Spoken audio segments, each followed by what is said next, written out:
Hey, what's up everyone? Welcome back to Babylon Talmud. Today we are studying Daf Tzadi Aleph of Masechta Shabbos, Daf 91.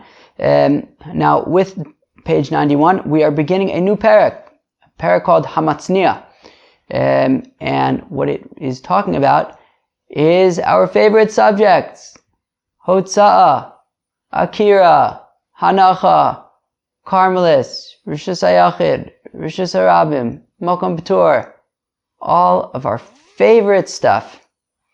Well, anyways, yeah, so that's what we're doing. We're starting with Perek HaMatzniah. So that's where we are. Quick kind of like overview of just kind of topics. So taking out smaller amounts of stuff, which is similar to like what we learned about on Ayin Hey Amud Beis. Like if you matzniah certain amounts, like if you put them away, then you'll be chayav for taking them out. And what if you throw a kazayas into a house with a mace in it? Right? You ever thought about that? What if you take a kazayas? What if you take a kazayas or something and you throw it into a house with a dead body? What if? We'll find out about what if. Then we're talking about what if you take things out from your house into reshus harabim, but you transfer them by way of a threshold. What happens? So these are the gripping topics of Daf Tzadi Aleph of Masechta Shabbos. Let's begin, friends. Hamatzniah lezera v'ledugma v'lerefua v'otzio b'Shabbos chayiv b'chol shu. So says the Mishnah on towards the bottom of Tzadi Amud Beis that if somebody puts away like even just one seed to plant, or just a little bit of a piece of fabric that you can use as an example as like a sample to show people, or if you put away something small for healing purposes. Well, if you then ve'otzio b'Shabbos, if you then take out that small amount on Shabbos, chayiv b'chol shu, you can be chayiv even for a kol shu, because you put it away, you're machshiv it, right? You gave it in significance by putting it away. So even though generally speaking, right, there might be larger amounts. So let's say you put away some food and it has some healing purposes. Generally, of course, we know that taking out food on Shabbos you'll be chayiv for a grogeres, because all the shiurim for malacha of when it comes to food on Shabbos is a grogeres.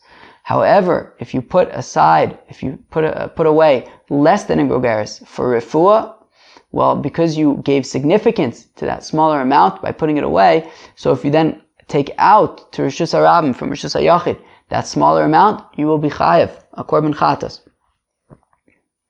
V'chol adam ein chayiv alav ela kishiuro. However, anybody else who takes it out from your house will only be chayiv at its normal shear. So this food, let's say, that we're talking about, that you put it away for a fuah, if somebody else takes it out, he will only be chayiv if that food has a grogeres. If you then bring it back inside, so you will only be chayiv in its proper purpose. So, for example, let's just say, I think the easiest example for this would be a seed, right? So in general, we said in the previous Mishnah that for seeds, you're only chayiv. The Tanna Kama has said if you take out a little bit less than a grogeres. Rabbi Yehuda ben Beseira said 5 seeds, right? Which is a little bit more easy to comprehend. It's more objective, 5 seeds. So let's say you put away 1 seed, okay? And you say, this seed is important for me. Well, then if you take it out on Shabbos, you're going to be chayiv, right? Because you're planning to plant that 1 seed.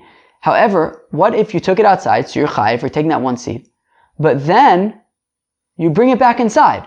So meaning, you're already chayiv for hotzah, right? You took this 1 seed that you had initially put away, you then take it outside in order to plant it. So you're going to be chayiv, right? There was akira, there was nacha, you're chayiv. But then you bring it back inside. So the question is, are you going to be chayiv now for achnasa, for bringing it inside, from having akira and reshus harabim and achnasa and reshus hayachid, and hanacha and reshus hayachid? So clearly, the fact that you're bringing it back inside shows that you didn't end up planting it.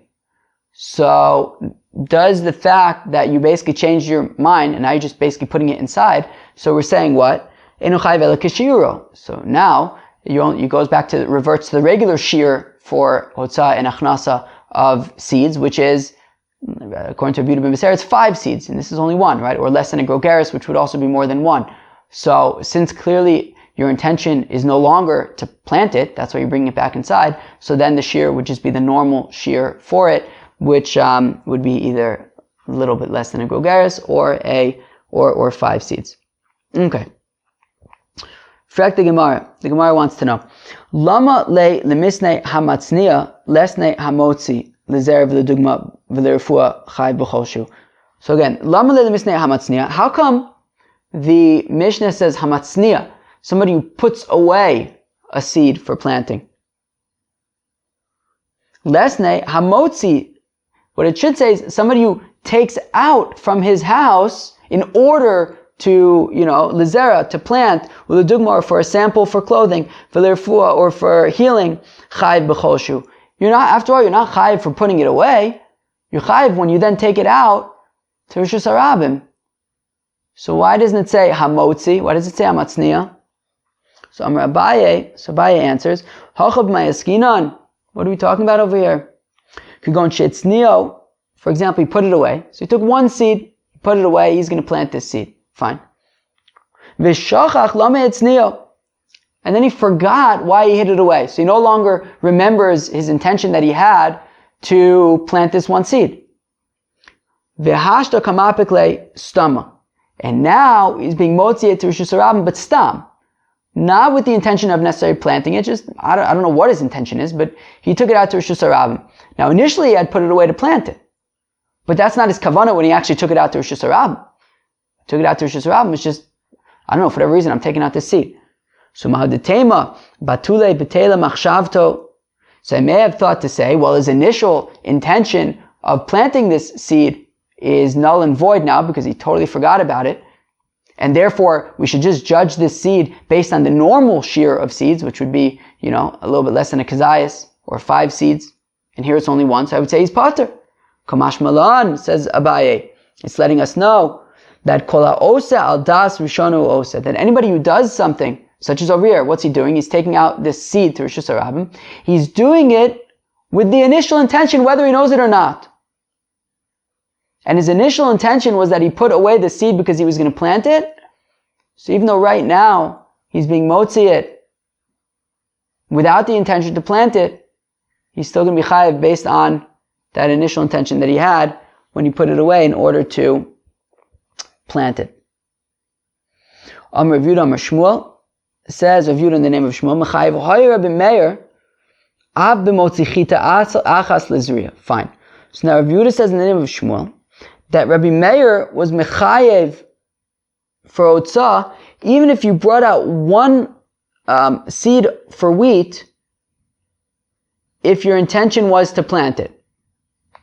Okay, right. So again, so Rav Yehuda is saying in the name of Shmuel that according to Rabbi Meir, if you would take out a seed of wheat, a wheat seed, in order to plant it, you'd be chayev. Now, the Gemara says pshita, obviously kol shu tanan. It says in our Mishnah that if you take out a kol shu in order to plant it, you're going to be chayev. And as Rashi points out, stam Mishnah is Reb Meir. So of course we know that Reb Meir says that you'd be chayev if you take out 1 seed of wheat in order to plant it. So the Gemara answers, Ma'odetema, I may have had the havmin to say, kol shu lafuki mi grogeres. That when we say kol shu, we don't mamish mean a tiny amount like 1 seed. Maybe a kol shu is just to say that we don't need a whole grogeres of it. With the olam adika kazayas, but you'd at least have to have a kazayas. Kamash malan. So rather, Rav Yehuda Amar Shmuel is coming to teach us that no, mamish means a kol shu. Even just 1 seed, you would be chayev for. Maskeflo Rav Yitzchak Bred Rav Yehuda. Rav Yitzchak Bred Rav Yehuda asked the kasha, Elamiata chishev lotzi kol beiso. What if this guy thought, you know what? I want to bring out my entire house, everything in my house all at once. So achinam dil michayev adamapik lechulei. So we're also going to say that over there, he's only chayav if he brings out the entire house all at once, right? Because we're saying that it's all based on your machshava, and if a normal person brings out 5 seeds, but your intention is I'm just going to bring out 1 seed to plant, so then we say that he's chayav for that 1 seed. So maybe it goes in the opposite direction also. If I have the intention that I'm going to bring out my entire house all at once, I'm going to only be chayav if I bring out my entire house all at once, but if I bring out 1 thing from the house, I'll be pater. So the Gemara answers, Hasam b'teila daito etzel kol adam. That no, when it comes to taking if you decide that, well, I'm only going to take everything out of my house at once, well, your intention is batel, it's nullified to sort of the regular way that people think to take out things, which is like one item at a time, and therefore you would be chayav even if you just took one thing out from your house. B'chol adam ein chayavin alav ela kashiura. So then the Mishnah had said that if anybody else, however, takes out this item, you're only chayav for the shear. Meaning, if I put away one seed with the intention of planting it, if I then take out that one seed to reshus harabim, I'll be chayav. However, if somebody else found that seed in my house and took it out to reshus harabim, he'd be patur because the shear for a seed is either a little bit less than a grogeres or 5 seeds, not one. Okay. Masnisin de lo Reb Shimon ben Elazar, just like we said on Daf Ayin Vav Mud Aleph, all the way at the top, that, well, this Mishnah is not like Reb Shimon ben Elazar, because who remembers what Reb Shimon ben Elazar says? Who could tell me? Very good. Tanya Klal Amr Reb Shimon ben Elazar, Kol she'enu kasher la'atznio ve'matzniun kamo, that says Reb Shimon ben Elazar that anything that either you don't normally put away or you do normally put away but not in that small quantity. However, this person, cared to put it away, v'itznio. Right? So for example, one seed, there's one wheat seed that we were just talking about. So normally you would only be machshiv 5 of them, so you could plant, a bunch of them. But you decide for whatever reason that one is enough for you, so you put it away. So says Reb Shimon ben Elazar, uva acher v'otzi, and then somebody else came and took out this seed, nischayev zeb machshavto shel zeh. Well, this other guy who brought out the seed is going to be chayev since the original person was, deemed it significant enough to put away, right? So if Reuven decides that this wheat seed is significant enough to put away, well, if Shimon then takes it out to reshus harabim, he's going to be chayev since Reuven deemed it significant enough to put away. However, our Mishnah does not say that. Our Mishnah says that when Shimon takes out this individual seed, he would be patur since, he would just be governed by the regular halacha, which would be either less than a grogeres or 5 seeds. Amar Rava, Amar Rav Nachman. Okay? So now says Rava in the name of Nachman. Now friends, listen up. Hotzi ki grogeres la'achila v'nim la'chaleh l'zriya. Exciting. He takes out a grogeres worth of food, a dried fig's worth of food, i.e. a shear for food. Okay? Fine. Now, his initial intention, when he brought out this grogeres from his reshus hayachid into reshus harabim, was la'achila. What is that? He was going to eat it. And the shear, therefore, is a grogeres. Okay? V'nim la'chaleh l'zriya. But in the end, he decided, you know what? I'm not going to eat this grogeres or the shear of a grogeres. I'm going to plant it. Which means that the shear is no longer a grogeres, it's just a kolshu. It's whatever you machshiv. Okay? Or else, you took out a grogeres worth of food, and initially you figured that you're going to plant it, which means that the shear is a kolshu, it's anything. But then you decide that you're going to, actually I want to eat it, which means that the shear is a grogeres, chayev. Either way, in both of those cases, you are chayev. Okay? Meaning that the akira was with one machshava and the anacha was with another, right? In the first case, the akira was with the machshava of achila and the anacha was with the machshava of zriya. And in the second case, the akira was with the machshava of zriya and the anacha was with the machshava of achila. In either case, you're going to be chayev. Even though the shi'ur for zriya is a kolshu and the shi'ur for achila is a grogeres. The Gemara says, Pshita. Who gives a darn? Obviously, you're going to be chayev. Because zilhacha ika shi'ura v'zilhacha ika shi'ura. Because in both cases, there is a shear, right? Meaning, if you're taking out food that's the size of a grogeres, well, that's the shear on Shabbos, and a grogeres, of course, is larger than a kolshu, than any amount. So, when, let's say, you did the akira with the machshava of achila, well, the machshava of achila is a grogeres, and there is a grogeres. When you then put it down with the machshava of Zriya of planting, well, Zriya is a kolshu, and obviously a grogeres is larger than a kolshu. So, and the same thing vice versa, right? When you have the akira with the machshava of Zriya and the anacha with machshava of achila, in both cases, you have a large enough shear that you'd be chayav for. So who cares that, the akira was with one machshava, the anacha was with another machshava? The fact of the matter is that both machshavas you had the requisite shear to be chayav for. So the Gemara answers, well, yeah, that's actually exactly our havamina. I would have thought to say that ba'inan akira v'anacha b'chada machshava v'aleka kamash malan. So the Gemara answers, our havamina was to say that we might need that both the akira and the anacha have to be with the same machshava. It's not about technically if you have the right shear or not. It's about you have to have the same machshava. Right? This is the havamina. I would have thought to say that no, you need that the akira and the anacha both have to be either la'achila or la'zriya. But if I have an akira la'achila and a zriya la'anacha, if I have an akira la'zriya and an anacha la'achila, or an akira la'achira and anacha la'zriya, because it's different machshavas, they wouldn't be mitztarif, they wouldn't join together to create the whole malacha. Kamash malan, what Rav is saying in the name of Rav Nachman is that they do join together, since you have the shiur, the entire, the entire, for both the akira and the anacha, you have the requisite size of food that you are taking out, and therefore you are going to be chayiv. Okay, friends, now here things get a little bit weird. Isn't really the right word, but I don't know if complicated is also the right word. Just like, I don't know, like not even like logical. Like the logic is like not so amazing, in my opinion. But here's the important part. Let's do this like Jeopardy style. We'll start with the answer, and then we'll do the question. The answer is teku. The answer is we don't know the answer. So in my opinion, the question is kind of like jarbled and weird, and I don't necessarily know why the Gemara decided to use the logic that it uses, but it does, so we're gonna do it. But at the end of the day, the answer is we don't know. So I think that might explain why the logic might be weird. The Gemara is just saying like, leave us alone. I don't know. Go think about something else. But here we go. It's not too crazy. It's just completely theoretical, and I don't know. It's just the logic. I feel like the logic could be neater. It's not super neat, but in the end, the Gemara says we don't know. Go away. So here we go.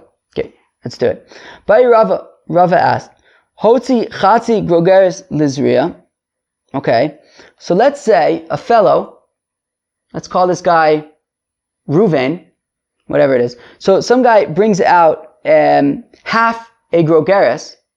So of course, obviously half a grogeres is going to be less than the shiur for hotza of achila of ochlin, which is a full grogeres. This is only half that amount. However, he brings it out, he does the akira with the intention of zriya, of planting it. So that, then he would be chayiv even for a kolshu. So therefore, he has enough of a shear to be chayiv, right? V'tafcha. But what happened was, this half a grogeres swelled up, and it is now the size of a full grogeres. So you brought out half a grogeres, but the next thing you know, it got bigger and became a full grogeres. V'nimlach alea la'achila. At which point you then change your mind and say, this actually looks pretty good. Maybe I'm going to eat it. So you have an akira with the machshava of zriya, and you have a requisite shear to be chayiv for that, because that you're only chayiv for kolshu, and here you have half a grogeres. And then what happens is, magically, the half a grogeres swells up into a full grogeres, at which point you then decide, you know what, I'm going to eat this, whatever this food is. And at this point, you have the food is large enough, it's now a grogeres, it's large enough to be chayiv for achila. So whereas when you left, there was no shear. If you had the machshava of achila at the time that you left, you would have been pater. At the time of the akira, you would have been pater, since the food wasn't large enough, it was only half a grogeres. But magically it expanded, and at the time that you changed your mind to be a grogeres, to eat it, there was enough to have the shear of a grogeres. So how should we think about this? Like what? Should he be chayiv? Should he be pater? No. So mouse, what do we do over here? So imtim tzilomar, if you want to say, well, hasamud mechayiv dizilhacha ikashira v'zilhacha ikashira.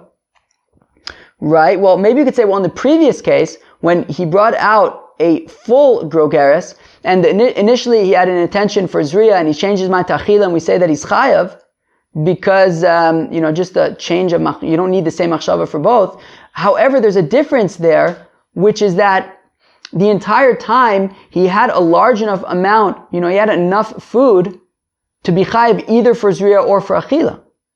Right? But over here, came to be'idna de apka, at the time of the akira, at the time that he took it out, lo ava be'shir achila, there wasn't actually a shi'ur, there wasn't enough to be chayiv for achila, there was only half a grogeres.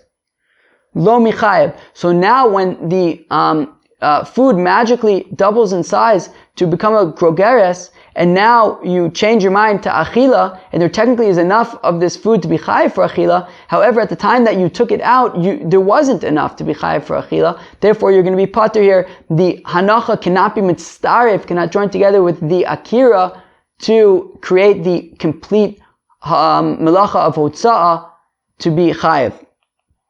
Or Dilmar, perhaps, keven de ilu ishtik v'lo chashiv alei. Well, or you can maybe argue that, well, since if you wouldn't have changed your mind, i.e., if throughout the akira and the hanacha you just would have kept your initial intention for zriya, well, then you would be chayiv.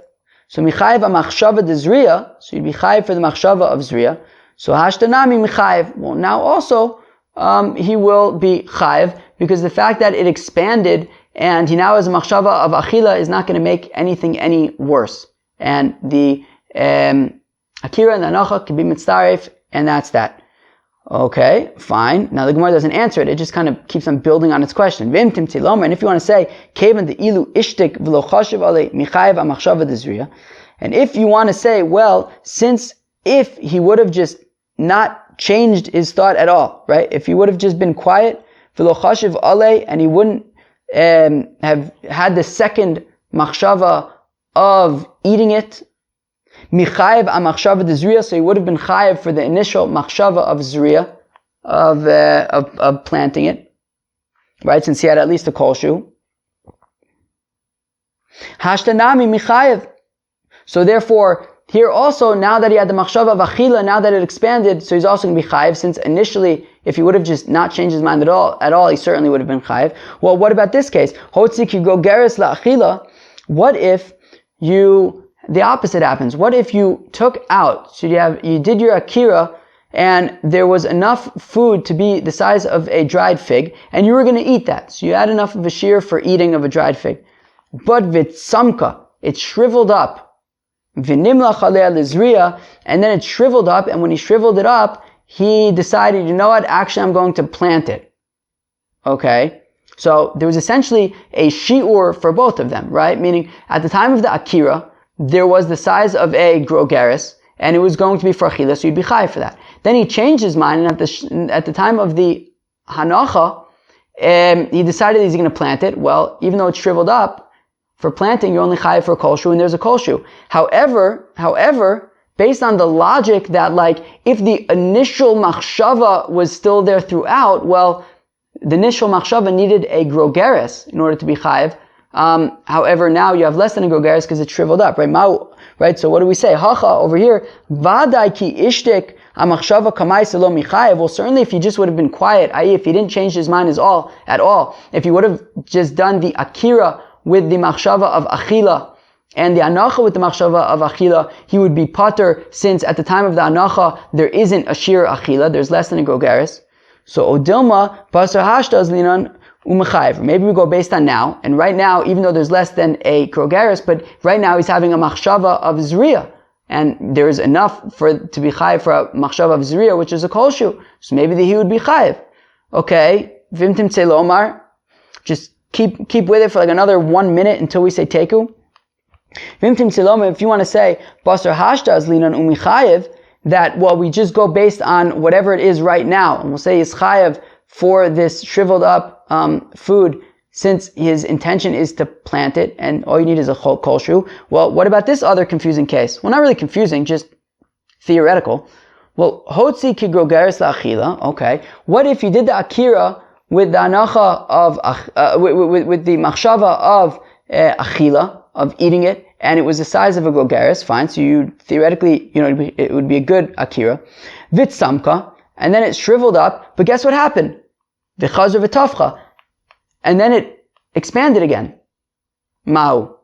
Then what do we say? Isn't that exciting? So basically, you did an akira, and it was large enough to be chayiv. It was a grogeres. It then shriveled up, it then expanded once again, and then you put it down in reshus harabim. So both for the akira and the anacha, there was a grogeres, but there was a little period in between where there was no grogeres. And your machshava was achila, so you needed the grogeres. How do we treat that sort of interim time when there wasn't a proper shear?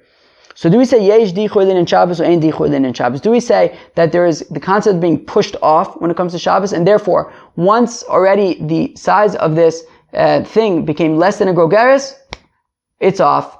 There's no longer a connection between the akira and the anacha, and therefore you're going to be pater. Odilma ain dichur lin in Shabbos. No, there's no concept of being pushed off, and the fact of the matter is you did an akira and anacha with the grogeres and intention of achila. Guess what the Gemara answers? Wow, these are really, really excellent questions. Teku, leave me alone. Go do something else with your life. Okay, let's go on, friends. Ba'amine Rava mir Rav Nachman. So, asks Rava from Rav Nachman. Oh, this is exciting. Zarak kizayis truma levayis tamei mau. Isn't that cool? You take a kizayis of truma, alright, and you throw it into a house that has a dead body in it. Or maybe like a house of tzaras, maybe, I don't know. But basically a house where everything in it will be tamei. Isn't that cool? So you take a little olive's worth of truma, chuck it into a house that's tamei, mahu. What? So the Gemara says, Lamai, I don't know, what are you asking? Ilinian Shabbos, kigogeres binin. So if you're asking me, like, are you chayev for hotza'ah on Shabbos? Well, you need a grogeres. A grogeres is larger than a kizayis, right? A dried fig is larger than an olive. So, of course, you wouldn't be chayev for hotzah, or really in this case, hachnasa, bringing it into the house, because you didn't have a grogeres. Ilin tuma kibeitza ochlin ba'inan. And if you're asking me, like, is this olive now going to, is this olive's worth now going to be tamei for being in a tamei house? Well, tumas ochlin requires a kibeitza. Requires an egg's worth, and this is smaller than that. This is an olive's worth. So what's going on? So the Gemara answers L'olam Linyan Shabbos. Okay, really we're asking about Shabbos. Are you going to be chayav for hachnasa? Why would you be? It's less than a grogeres. Uchigon di chapachos mikebeitza ochlin v'aymashlimo lebeitza. My. So the Gemara wants to know. Here's what's going on, friends. So you have this house. And this house is tamei. Fine, for whatever reason. Maybe there's a dead body in there. So the house is tamei. Now, there's already a little bit of food in there. Not quite a kibeitza, a little bit less than that. Now, by throwing in this olive's worth, and it lands right next to this little bit less than an egg's worth, there is now an egg's worth of that food, and it will now, all that food combined will now be tamei tumas ochlin because there's a shear of a kibeitza. The question is, since it's enough food to become tamei, do we also treat it as enough food to be chayev for hachnasa, because now it's going to be, you're going to have your requisite fig's worth as well. That's what the Gemara is asking. That's what the Gemara wants to know. Right? Since it joins together regarding tumah, can we say that it'll join together regarding otzah and you'll be chayev? O dilma, or perhaps, Kol inyan Shabbos kigogeres ba'inan. Whenever it comes to Shabbos, you need a grogeres. This is a kazayis. Hak minishkan chaynik. Leave me alone. Amar le. So Rav Nachman responds to Rava Tanisua. We talk of a brisa. Abba Shaul Omer says Abba Shaul. Shtei alechem v'lechem aponim. So shtei alechem are the two loaves of bread that are made from wheat that we offer on Shavuos. V'lechem aponim, as well as the breads that they would make every single week and put on the shulchan. Shi'uran ki grogeres. If you would take them out to reshus harabim on Shabbos, the shear would be a grogeres. Ve'amai. And how come they would be a grogeres?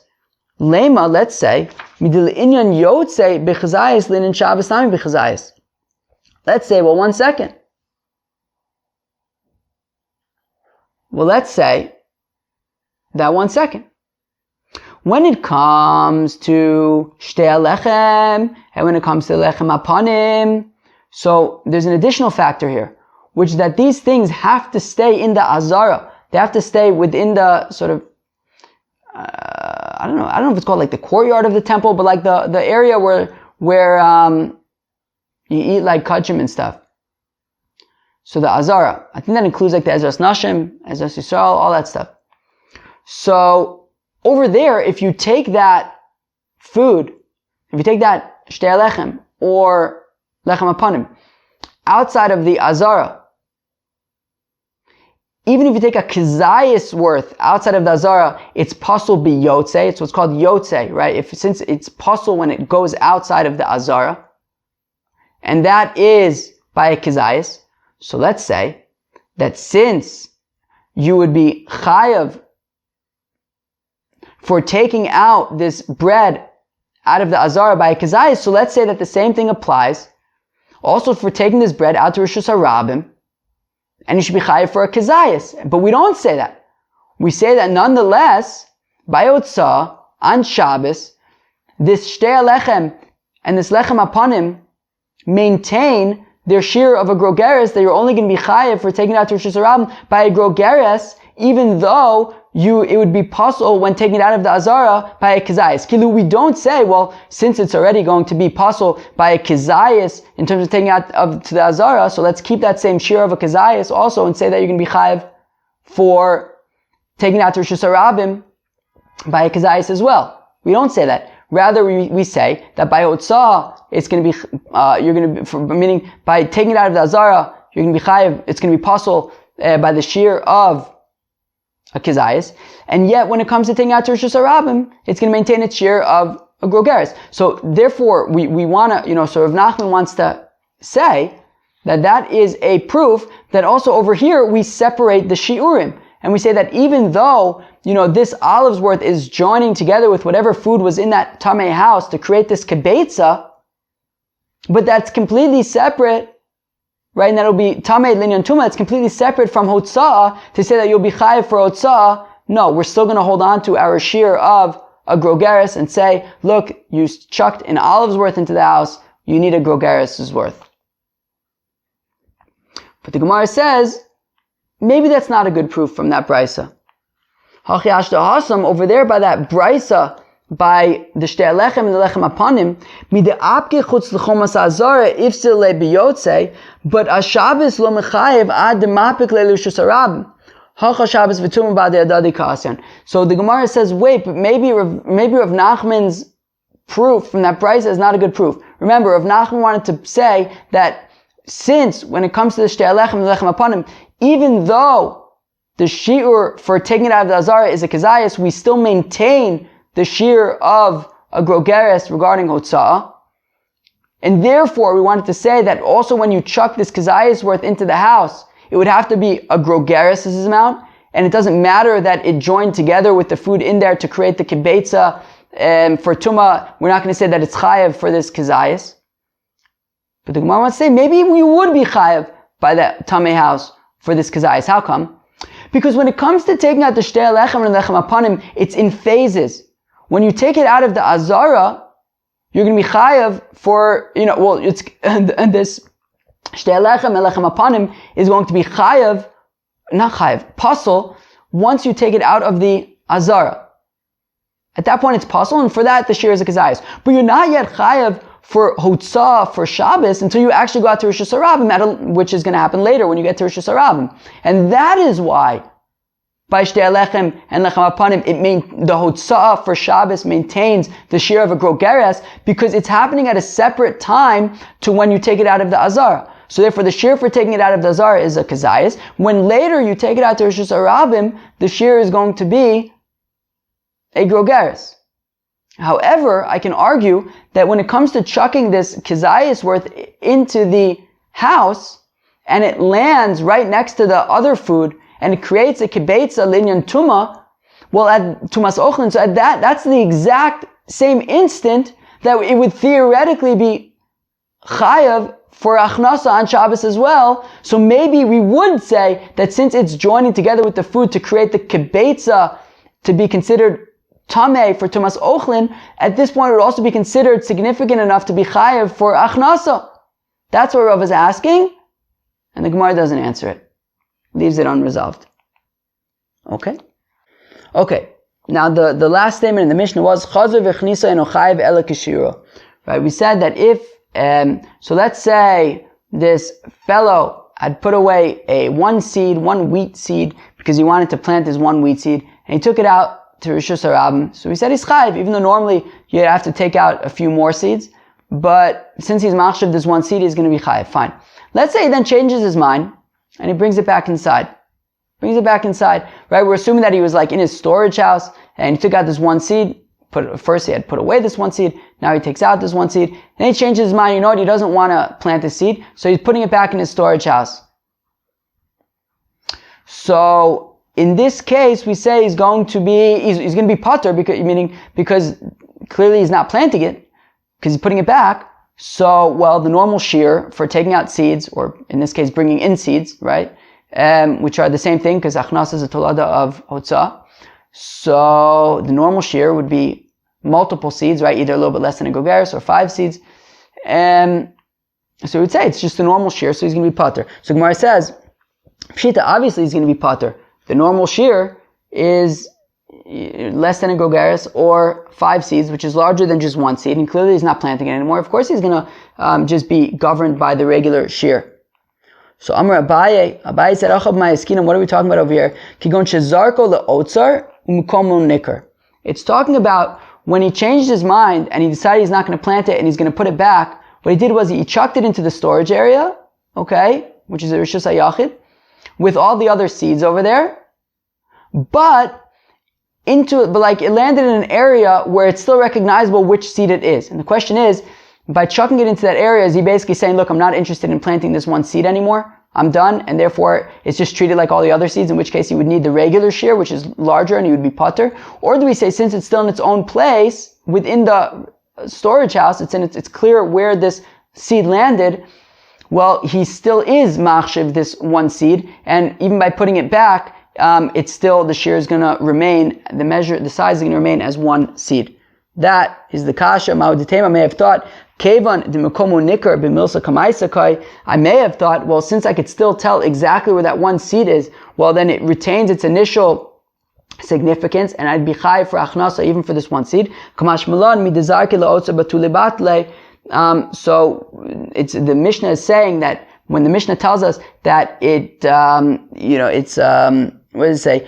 Eno chayav ela kishiuro, that it only be chayav for the regular shear, which is like less than a gogeres or 5 seeds. It's saying that even though you could tell where this seed is, that doesn't matter. When he chucks it back into the storage house, he's going to be potter, since you would need the regular shear, which is a larger amount, since he's not planning to plant it right now.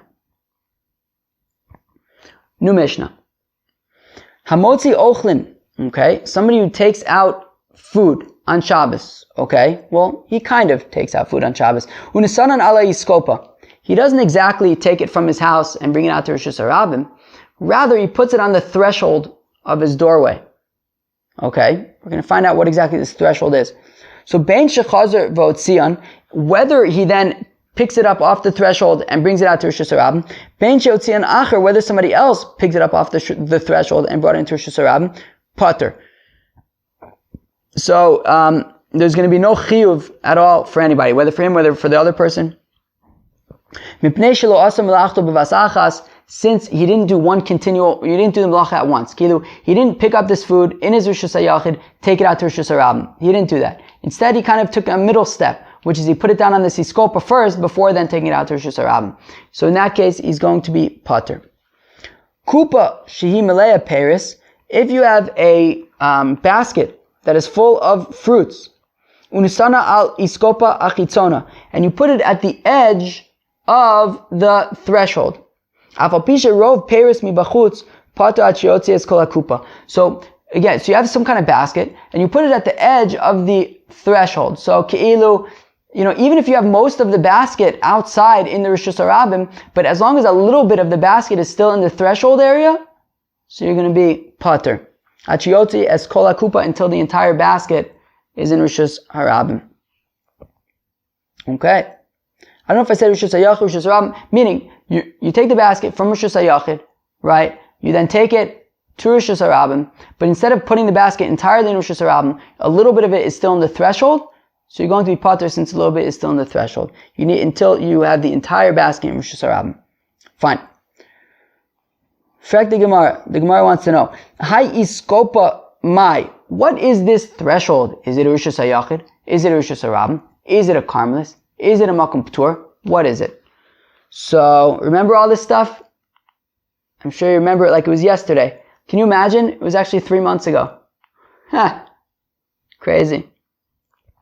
Hai iskopa mai, what is this threshold? Ilema iskopas reshus harabim. Well, if we say it's an iskopa of reshus harabim, how would it be iskopa of reshus harabim? So if this threshold was 9 tfachim tall and 4 tfachim by 4 tfachim. So in this case, we say that it's considered a reshus harabim because people, put down their loads on it. If you're carrying something heavy and you want to just rest for a minute, so it's like the perfect height to put something down on it to rest, okay? So therefore it's considered reshus harabim, alright? So if it were to be 10 tfachim tall and 4 tfachim by 4 tfachim, so it would be a reshus hayachid. And if it was less than 9 tfachim, but more than 3 tfachim, it would be a karmelis, okay? Which would be not a reshus harabim, not reshus hayachid. But if it's 9 tfachim tall and 4 tfachim by 4 tfachim, so then it would be considered reshus harabim since people put down their loads on it. So if that's the case, so pater, how could we say that he would be pater if he puts down some food on there from reshus hayachid into this threshold, which is a reshus harabim? I mean, hakamapik reshus hayachid reshus harabim. He's taking something from his house, which is a reshus hayachid, putting it down in the reshus harabim. How would he be pater? Ella iskopa reshus hayachid. Okay, so it's an iskopa, it's a threshold that's a reshus hayachid. It's 10 tfachim tall, and it's 4 tfachim by 4 tfachim, so therefore it's a reshus hayachid. Well then, bein shechazav otzion, bein sheotzion acher pater, but the Mishnah says that whether he then takes it from the threshold and brings it to reshus harabim, or whether somebody else takes it from the threshold and brings it to reshus harabim, is going to be pater. But if this threshold is a reshus hayachid, by taking the food from there into reshus harabim, he's going to be chayiv for otzah from reshus hayachid to reshus harabim. Hakamapik me reshus hayachid reshus harabim. So ella iskopa karmelis. Oh, so the iskopa is a karmelis. It is between 3 tfachim and 9 tfachim, or I guess less than 9 tfachim, and it's 4 tfachim by 4 tfachim, right? It's width. So it's a karmelis, which is not a reshus hayachid, it's not a reshus harabim. So v'akamash malan, and what it's teaching us is taima dinach b'charmelis. The reason why he's pater from bringing a korban chatas is because the food landed in the karmelis. Because he put it down in the karmelis. Lo nach b'karmelis, if he wouldn't have put it down in the karmelis, if he would have just walked straight out with it from reshus hayachid to reshus harabim, michayiv, he would be chayiv, even though he went by way of this karmelis. Masnisim d'loke ben azai. So our Mishnah therefore cannot be the opinion of Ben Azai. The Tanya, as we learn in the Brisa, Motzi mechanis leflati derech stav chayiv. Somebody who takes something from his store, which is a reshus hayachid, to the reshus harabim, by way of this area where the shopkeepers would just kind of hang out and sit, which is a karmelis. So we say he's chayiv because he took something out from reshus hayachid to reshus harabim. Ben Azai poter, Ben Azai says that he's poter because by walking through that karmelis area, it's keilu, he stopped there, and therefore he's going to be poter. So what our Mishnah is saying is that if he went straight out from reshus hayachid to reshus harabim, even though he passed through this karmelis, he would be chayiv, so it's not like Ben Azai. But if he put down the food on this karmelis, on this iskopa, he would be poter. Since there wasn't a direct akira in reshus hayachid and anach in reshus harabim, there was that middle stage in the karmelis, therefore he's poter. Fine. Now, the Gemara continues. Kupa shi melea chule. So the Mishnah had said that if you have this basket that is filled with fruit. So let's actually read it again. Let's read it again in the Mishnah because you really have to be very, pay attention to every word in the Seifa of the Mishnah. Pay attention to every single word in this next part of the Mishnah because we're going to be making different inferences from them. So I'm going to read it again, the second part of the Mishnah. Kupa shimilea peris. Okay, so if you have a basket and it's filled with fruits, what kind of fruits? I don't know. Well, I have ideas. Unisana al iskopa chitzona, and you put it all the way at the end of the threshold. Okay, fine. So af al pisha rov peris mibachutz, even though the majority of the fruits are outside, pater. You're going to be pater, since part of the fruits are inside.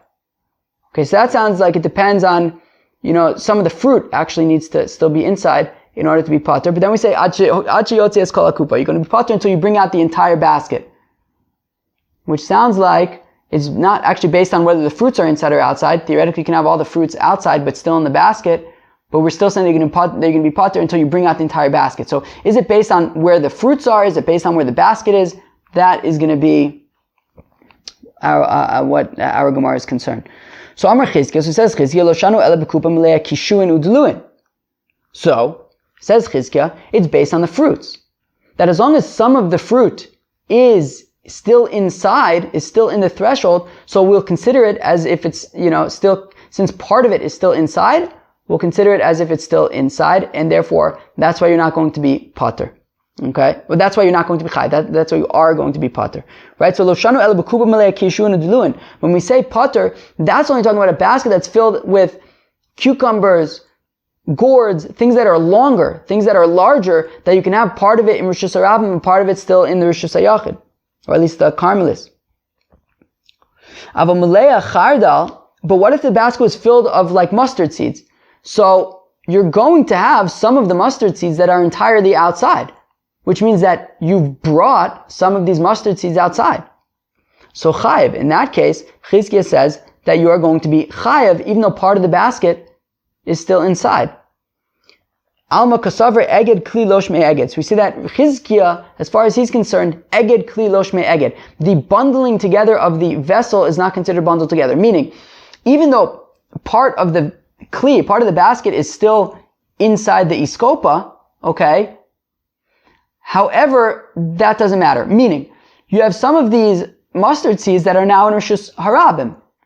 Yeah, but they're in a basket, and part of that basket is still in reshus hayachid, or the carmelis at least, so can we consider it that, who cares that some of the mustard seeds are theoretically across the threshold, but it's in a basket, and the basket is not entirely across the threshold, so shouldn't it be pater?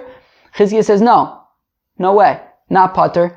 You're going to be chayav, since you have brought some of these mustard seeds across the threshold into reshus harabim. For Rabbi Yochanan Amar, whereas Rabbi Yochanan's opinion is, afilu melea chardal pater. No, even if this basket is filled with mustard seeds, you are still going to be patur. Al maksav eged kli shmei eged. So we see that he holds that the bundling together, the joining together of the vessel is considered significantly joining together. Meaning, even though some of these mustard seeds will have crossed the threshold into reshus harabim, but the fact of the matter is, according to Rabbi Yochanan, they're still in a basket. And this basket, part of it has not yet crossed the threshold. So that fact is the most important fact. And therefore, since the basket is not entirely in reshus harabim, so therefore, we treat the contents as though they are not entirely in reshus harabim. And all of these little mustard seeds go along with the basket, and it's not considered as if they are in reshus harabim, and you will be pater, according to Rabbi Yochanan. So he says, eged kli shmei eged. The bundling together of the basket is considered, bundling it all together, kilu, that it's all considered, it goes after the basket, and the basket is not entirely in reshus harabim, so therefore you are patur. Amr Reb Zera, says Reb Zera, masnisin delo kechizkiya deka, udlo Reb Yochanan deka. So says Reb Zera that you can't really argue necessarily that the Mishnah supports either Chizkiya or Reb Yochanan. Ki Chizkiya lodeka. You can't say that the Mishnah supports Chizkiya because the Katani, now remember, what did Chizkiya say? Chizkiya says that forget about the basket. It goes based on the fruits. If you have something like cucumbers or gourds where you can have part of the fruit itself is still inside the threshold, even though the majority of the fruit has crossed the threshold, since part of the actual physical fruits are still within the threshold, that is why you are potter, right? However, if you have something like mustard seeds, where you're going to have some of these individual seeds that have already crossed the threshold, well, then you're going to be chayiv. He doesn't care that part of the basket is still in the threshold. However, we have, from our Mishnah itself, you can't necessarily argue like him because you can make the opposite argument, which is the katani, as the Mishnah says, ad sheyotzi es kol akupa. That the Mishnah says that you're only going to be chayiv once you bring out the entire basket. Which means that what's important is whether or not the entire basket is in reshus harabim. But as long as part of that basket is still within the threshold, still within the threshold, so then you're going to be potter whether it's gourds, whether it's cucumbers, whether it's mustard seeds, you're going to be potter. So, right? So tamei dechol akupa. So what's important is whether or not the entire basket has been transferred to reshus harabim or not. Hakol aperis potter. However, even if all of the fruits are in reshus harabim, but they're in a basket, and that basket, part of it is still within the threshold, you're going to be potter. So it's a kasha on Chizkiya.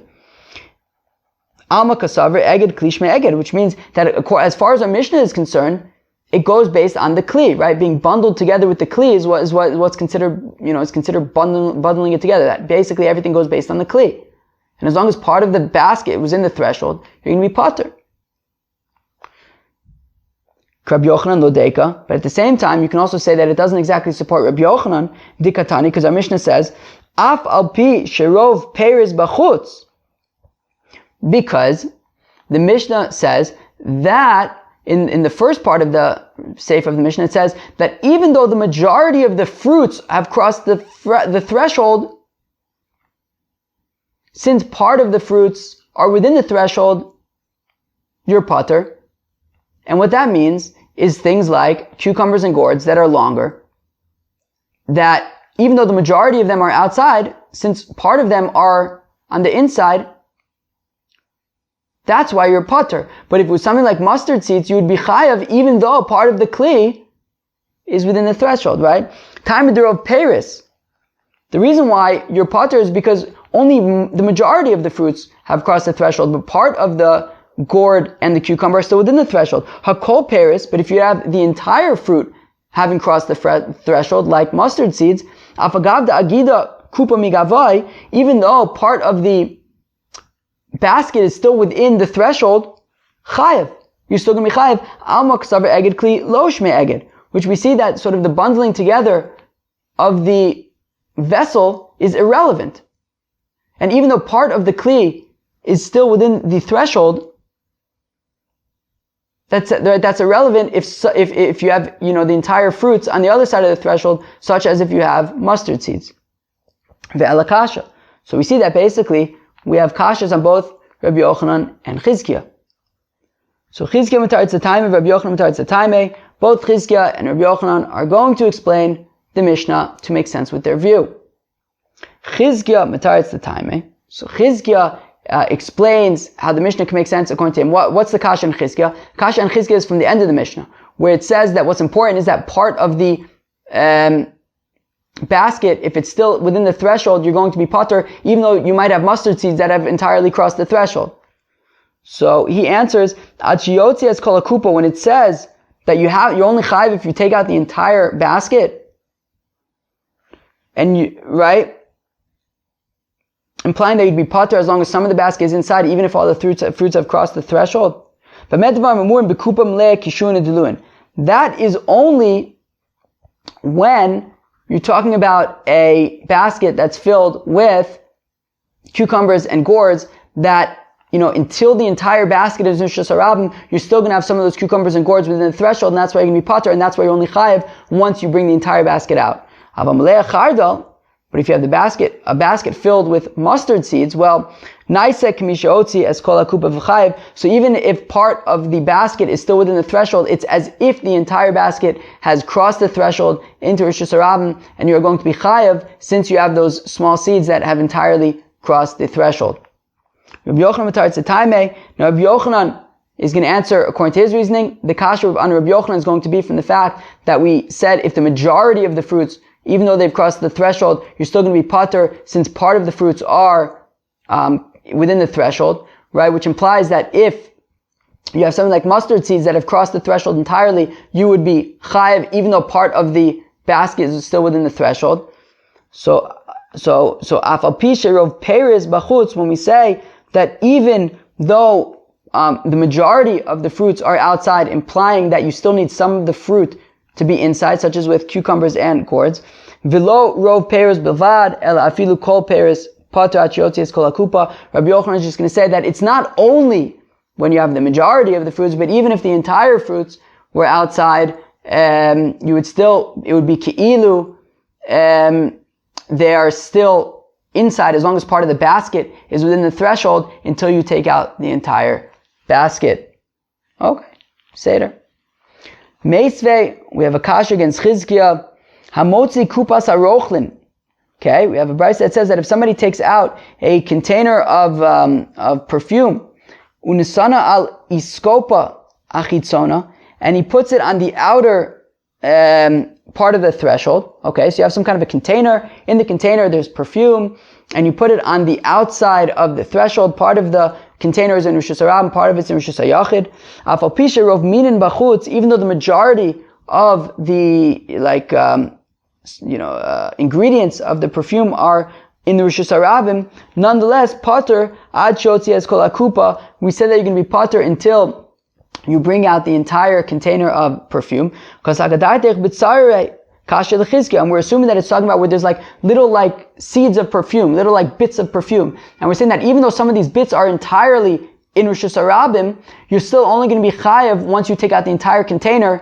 As long as some of the container is still in the iskopa, you're going to be pater, which is the kasha on Chizkiah, who said that with smaller things like mustard seeds, or in this case, these little bits of perfume, you would be chayav already. And here we're saying it's pater until the entire container goes outside. So, Amila Chizkiah, Achav Ma'askinan Be'ornisei, Chizkiah is just going to answer, no, we're not talking about little nuggets of perfume, we're talking about more longer bundles. And we're saying that it's pater, and you only chayav once you bring out the entire container, since as long as part of the container is within the iskopa, that means that part of these bundles are also within the iskopa. That's why you're a pater.